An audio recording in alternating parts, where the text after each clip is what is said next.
Hello students, I'm Ajaypal sir from Vivekananda Senior Secondary School, Bali. Now we start this concept with a beautiful thought.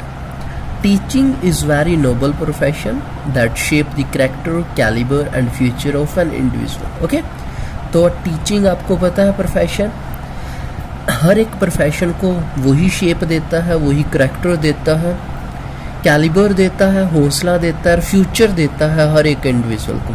If the people remember me as a good teacher that will be a biggest honour for me. Okay, तो APJ Abdul Kalam ji का ये thought है. Okay, तो इसके अंदर उन्होंने यही बोला है कि टीचिंग प्रोफेशन सबसे ऊपर प्रोफेशन है. ओके, और उनको अगर कोई अच्छा टीचर की तरह जानते हैं तो सबसे बड़ा उनके लिए ऑनर होगा, उनके लिए ये है रिवार्ड वाली बात होगी. ओके, तो next we start this concept. Okay, तो हमने क्या किया था यस्टरडे, हमने क्या डिस्कशन किया था, फ्रिक्शन के बारे में देखा था. ओके, व्हाट इज फ्रिक्शन, उसके टाइप्स डिस्कस किए थे. तो आज हम क्या कहते हैं, एक छोटा सा कॉन्सेप्ट डिस्कशन करते हैं, that is the static friction.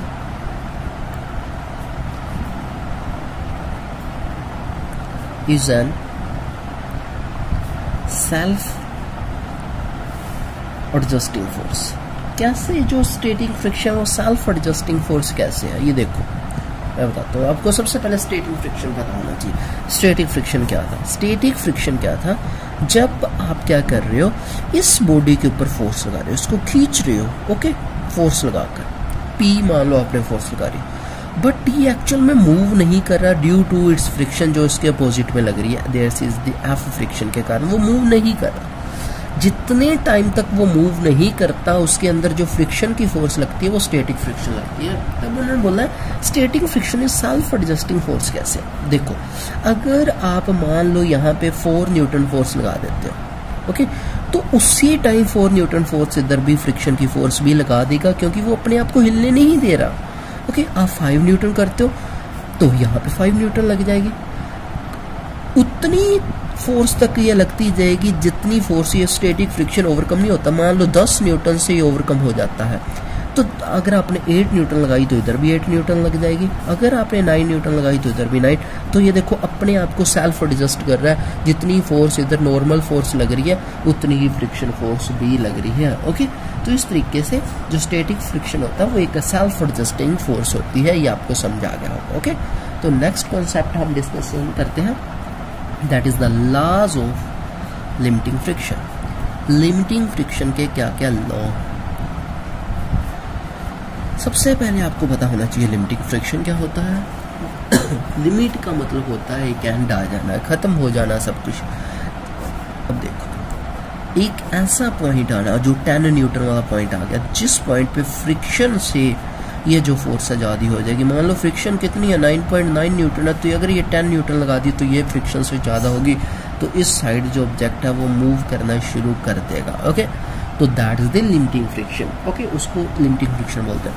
उस लिमिटिंग फ्रिक्शन को ओवरकम करने के लिए आपको सबसे ज़्यादा एक बार में फोर्स लगानी पड़ती है, तेज फोर्स लगानी पड़ती है, फ्रिक्शन की फोर्स है, तब जाके लिमिटिंग फ्रिक्शन ओवरकम होता है. तो इसके 4 लॉ हैं, हमने आज वो लॉ डिस्कशन करने हैं. तो फर्स्ट लॉ हम इसके पढ़ते हैं. फर्स्ट लॉ क्या है, the magnitude of the force of limiting friction.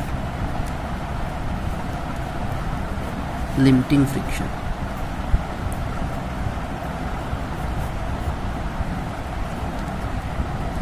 F.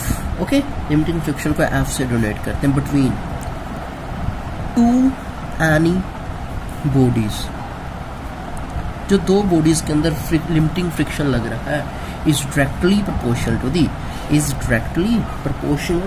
To the normal reaction between them. Directly proportional का साइन पता है ना, मैंने सीधा ये साइन बनाया, ये आपको पता होना चाहिए. डायरेक्टली इस नॉर्मल रिएक्शन बिटवीन देम. कहने का मतलब अभी जो मैंने आपको बात बताई है कि जितनी फोर्स उतनी ही फ्रिक्शन की force. F is directly proportional to the R. ये इसका फर्स्ट लॉ है. Okay, when body is heavy normal reaction M. Okay, मान लो नॉर्मल रिएक्शन R है हमारी यहाँ पे, that is the normal reaction जो हम फोर्स लगा रहे हैं. ओके, नॉर्मल रिएक्शन बोला अगर आपकी बॉडी हैवी है तो नॉर्मल रिएक्शन भी बढ़ जाएगी. ओके, F भी इंक्रीज हो जाएगी. कहने का मतलब है ये दोनों आपस में एक दूसरे को एडजस्ट करते ही रहेंगे। सेकेंड लॉ डिस्कशन करते हैं इसका। सेकेंड लॉ क्या, द डायरेक्शन दिख रहा होगा आपको, आई होप। ओके, चलो स्टार्ट करते हैं। The direction of the force of limiting friction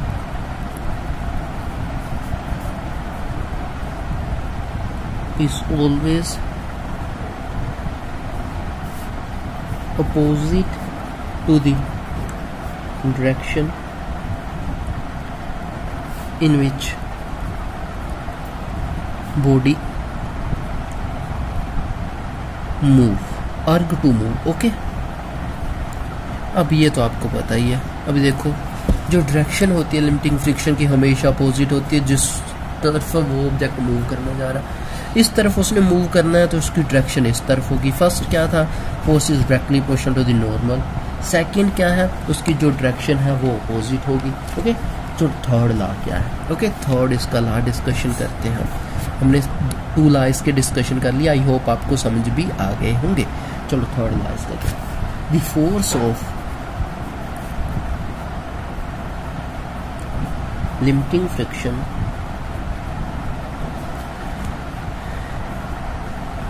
is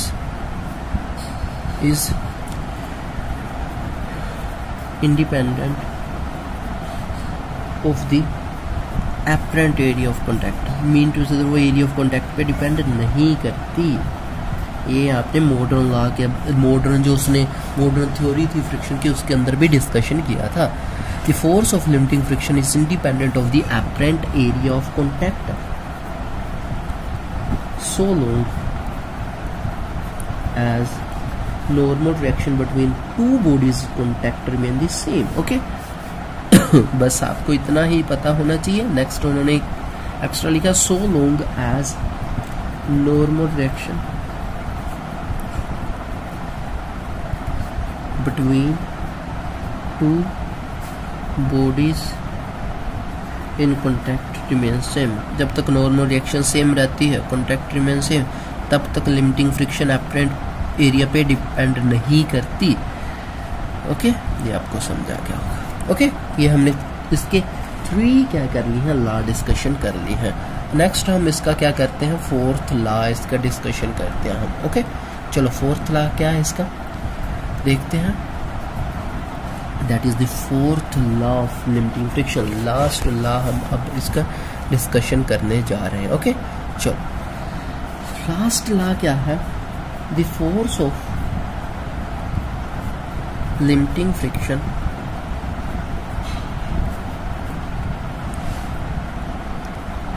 between any 2 bodies in contact depend on the nature of the material of the contact। okay, nature of material पे भी depend करती है, and the roughness and smoothness पे भी depend करती है। the force of limiting friction between the 2 bodies in contact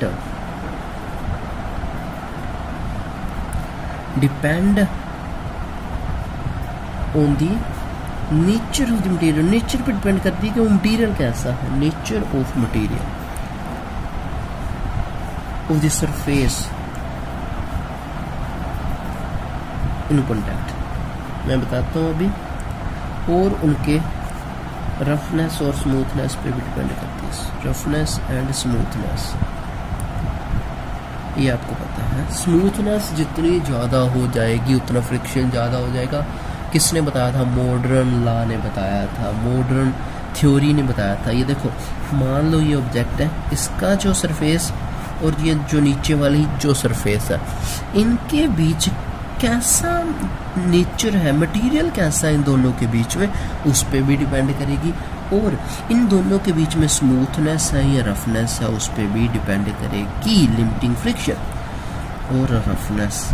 okay, तो ये आपको क्लियर होना चाहिए। ये आपकी फ्रिक्शन की फोर्स होगी, ये आपकी नॉर्मल फोर्स होगी जो आप खींच रहे हो, ये आपकी फ्रिक्शन की फोर्स होगी। ओके, तो इन दिस वे ये आपके जो 4 लॉ है इन पे डिपेंड करती है फ्रिक्शन, लिमिटिंग फ्रिक्शन की फोर्स। ओके, तो आपको ये चारों लॉ समझ आ गए होंगे, और static friction self adjusting force कैसी है ये भी आपको समझ आ गया होगा। तो आज का कॉन्सेप्ट हमारा यहीं पे ख़त्म होता है। आपने क्या करना है, जितना करवाया है जो पीछे रहता है उसको अच्छे से रिवाइज करना है, नोट्स बनाया करो, काम करा करो। ओके, इसमें आपका ही फ़ायदा होगा।